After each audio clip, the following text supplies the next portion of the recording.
with the Emperor, Caulaincourt suggested ceding parts or even only all of the the duchy to giggle Russia that to actually make it better for me. to change sides.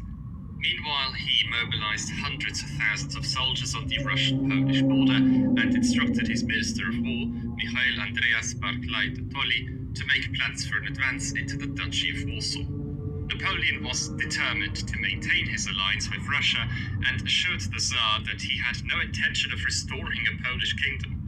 In a conversation with the Emperor, Caulaincourt suggested ceding parts or even all of the duchy to Russia in order to solidify the alliance with Russia and to finally remove the massive bone of contention that was Poland. For Napoleon, this was out of the question. On the one hand, he did not want to tolerate any further Russian advances to the west, and on the other, he did not want to betray the Poles, whose support he so urgently needed. The Emperor was in a terrible predicament. He really did not want war with Russia, but at the same time, he did not want to buy Russia's friendship by endlessly ceding territory. In view of the Russian buildup, the eternal mistrust, Russia's withdrawal from the continental blockade, the danger of Russia moving closer to Britain, and the never-ending Polish issue, Napoleon saw no other option but to march into Russia and impose a lasting peace between the two empires on his own terms. In June 1812, the Grande Armée, including around 100,000 Polish soldiers, crossed the Neman River and marched into the vast Tsarist Empire. Although Napoleon described his Russian campaign to his soldiers as the Second Polish War, he actually had no grand plans for the former Polish and Lithuanian territories. I love how the guy just giggled at when he said Napoleon just didn't want to restore Poland. And Russia kept talking about, don't restore Poland.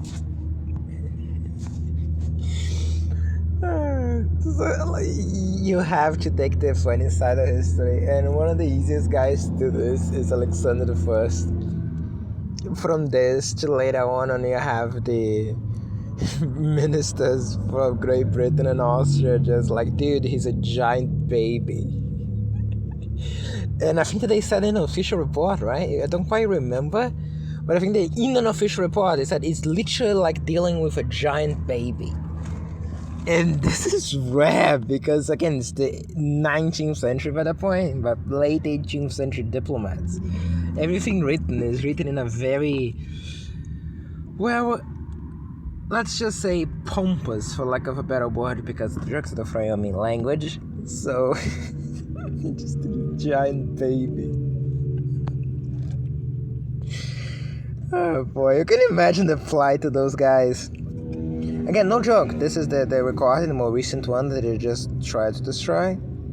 And you can see the sample example of them tampering and destroying evidence. Every single one of those is something that I intended to be something pretty big. This is almost like 1 hour, 3 hours.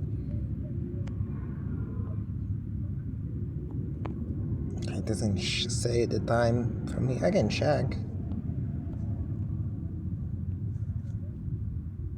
7 p.m. started at 5, 2 hours. Almost 3.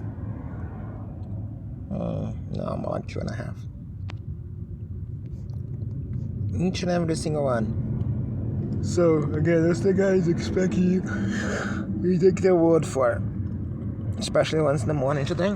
And most of it doesn't even accomplish anything. As I said, it was all recorded. Little guy is available for you to listen to. Now I think he's there as well recording. So, again, you're still listening to it. And you're seeing that damn today that you interrupted. So,